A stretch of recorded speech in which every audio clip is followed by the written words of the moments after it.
আসসালামু আলাইকুম রহমতুল্লাহ। প্রিয় দর্শক, আলোচিত ডাকসু নির্বাচন ঘনিয়ে এসেছে। আগামীকালকে হচ্ছে এই মনোনয়ন ফরম জমা দেওয়ার লাস্ট ডেট।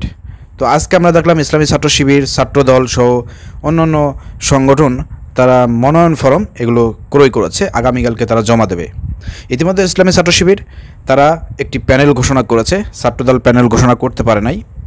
এরপরে ইসলামী ছাত্র আন্দোলন যেটা আছে চরমনায়ের গ্রুপ, তারাও প্যানেল ঘোষণা করেছে দেখলাম। তারপর বাক্সার তারাও ওই যে আব্দুল কাদেরের দল মজুমদার, তো তারাও সেখানে আপনার প্যানেল ঘোষণা করেছে। ইসলামী ছাত্র শিবিরের প্যানেলে যারা রয়েছেন, ভিপি পদে সাদিক করিম ভাই রয়েছেন, জিএস পদে SM ফরহাদ ভাই রয়েছেন। তো সমস্ত কিছু অ্যানালাইসিস করে আমরা যেটা দেখতে পাচ্ছি যে সমস্ত ছাত্র সংগঠনের মধ্যে ইসলামী ছাত্র শিবিরের যে প্যানেলটি রয়েছে এটা খুবই চমৎকার একটি প্যানেল। এখানে সম্মিলিত একটি জোটের মাধ্যমে তারা প্যানেল ঘোষণা করেছে। এখানে ছাত্রী সংস্থার আছে, আপনারা দেখেছেন 4 জন নারী রয়েছে। এছাড়া জুলাই যোদ্ধাদের মধ্যে চোখ হারানো একজন ব্যক্তি রয়েছে, অঙ্গ হারানো কয়েকজন ব্যক্তি রয়েছে। সব মিলে ইসলামী ছাত্র শিবিরের যে প্যানেলটা এটা খুবই গ্রহণযোগ্য একটি প্যানেল হিসেবে পরিচিতি লাভ করেছে ঢাকা বিশ্ববিদ্যালয়ের শিক্ষার্থীদের কাছে।